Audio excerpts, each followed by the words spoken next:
Welcome back, focused learners. Okay, let's dive right into this. Today, we're looking at how an ordinary, everyday side hustle, something like stamping documents as a notary public, can completely transform into a highly lucrative, incredibly high-stakes professional career.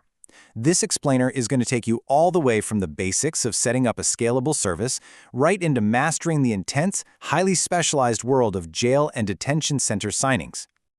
Here's our roadmap for today's explainer. First, the profitable notary blueprint. Second, marketing and strategic pricing. Third, the ultimate niche, jail signings. Fourth, navigating the gates. Fifth, ethics under pressure. And finally, number 6, retaining high-value clients. All right, Section 1, the profitable notary blueprint. We're talking about building the foundation for a sustainable business here. So we really need to start by treating your notary stamp as a true, scalable business. It's not just some casual hobby, right? Imagine taking all that misery or boredom from the corporate world and just using it as fuel. With the right strategies and a whole lot of commitment, it is entirely possible to build a notary business that pulls in over $10,000 in just 90 days. But to pull that off, you've absolutely got to lay the right groundwork first. Now, a great rule of thumb we've pulled from our sources is this. It's always better to move with chaos than to just stand still waiting for perfection. Having said that, setting smart goals is literally the backbone of actually hitting your revenue targets. You need goals that are specific, measurable, achievable, relevant, and time-bound. Because without that kind of clarity, you'll find it nearly impossible to track your progress or stay motivated when things inevitably get tough. Keep this number in your head. Earning $5,000 to $10,000 a month, that is the specific goal we are anchoring to today. But listen, this level of financial potential doesn't just happen by accident. No way. It requires strategic hustle and, most importantly, knowing exactly who your target audience is and how to price your services for them. Moving right along to Section 2, marketing and strategic pricing. Basically, finding those clients and pricing for profit. Now, what's really interesting here is how we can reverse engineer your pricing to guarantee you hit that goal. You just work backward from your monthly target. For example, say you want to make $2,000 a month, and your base price is $20. Well, you need 100 clients. But take a look at that bottom row. If you charge a premium base price of $100, you still only need 100 clients to hit 10 grand a month. Obviously, you always need to do your research to check your state's restrictions on maximum allowable fees for standard acts, but specialized travel and service fees, that's where you build the real profit. Once your pricing is dialed in, you've got a market. But whatever you do, don't spread your efforts too thin. You want to focus about 40% of your energy on your social media and website, basically your online storefront. Put 20% into physical networking, like chatting with title companies or law firms. Then dedicate 15% to online directories, like your Google business page, 15% to an email list or blog, and just 10% to paid ads. This is a proven split that attracts ideal clients without completely burning you out. Let's pivot here to Section 3, the ultimate niche, jail signings. We are escaping the coffee shop for the correctional facility. In difficult places with difficult circumstances, accuracy becomes mercy. I absolutely love this quote from our sources. Inside a jail, families need urgent, life-moving documents completed. We're talking powers of attorney, court affidavits, medical authorizations. A properly completed notarization in that environment literally unlocks legal action and protects property. It's a quiet but incredibly powerful service. And this contrast shows exactly why jail signings command such a premium. On the civilian side, the work is predictable. You move freely. But on the jail side, it means unpredictable lockdowns, zero freedom of movement, and intense security. You aren't just an on-demand signature authenticator anymore. You are a problem solver and a logistics expert operating inside a highly controlled environment. Because of these extreme differences, your jail notary fee agreement is going to look a lot different. You aren't just charging for the stamp anymore. You charge for travel time, compensation for the inevitable wait times, and facility processing fees. These specialized environments demand way more preparation and diligence, which fully justifies professional, premium pricing. Just make sure your clients know that payment is often prepaid, and travel is non-refundable, even if delays happen out of nowhere.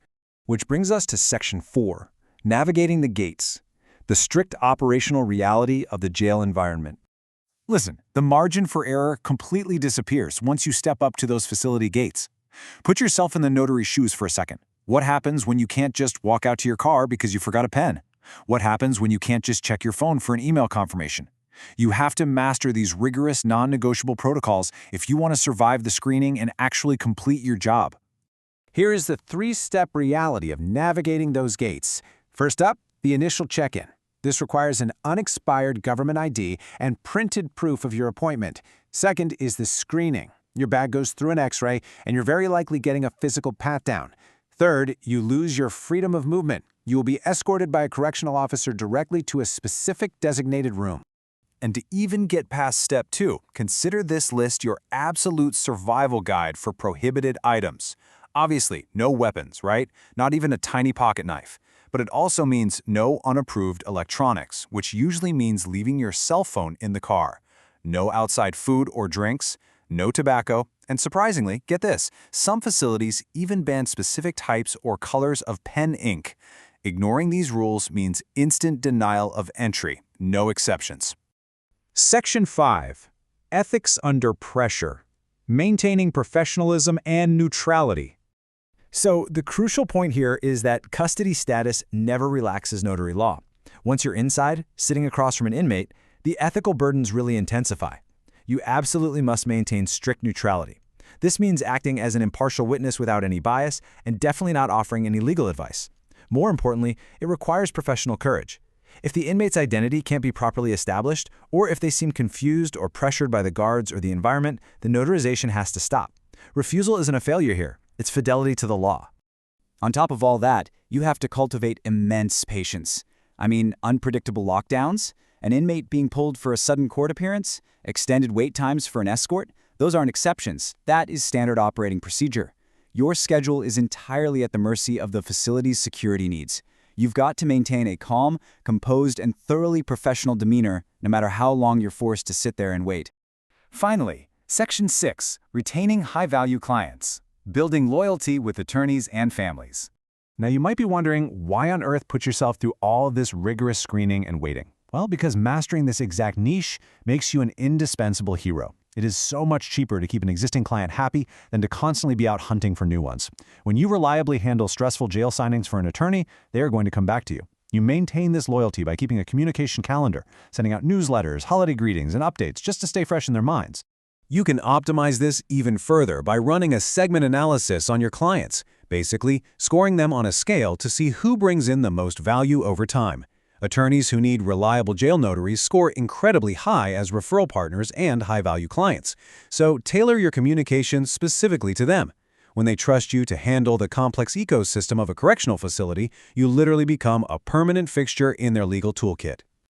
And really, that is how you reap the rewards. By taking that basic, profitable blueprint of marketing and strategic pricing we talked about and applying it to a high-stakes, specialized niche like jail signings, you completely separate yourself from the amateurs.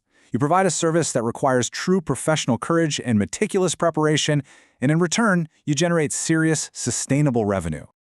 Which leaves us with one final big question. You've seen the roadmap, you understand the intense security protocols, and we've walked through the math behind the profits. So I ask you, are you ready to trade the predictable comfort of the local coffee shop for the high stakes and high rewards of the correctional facility?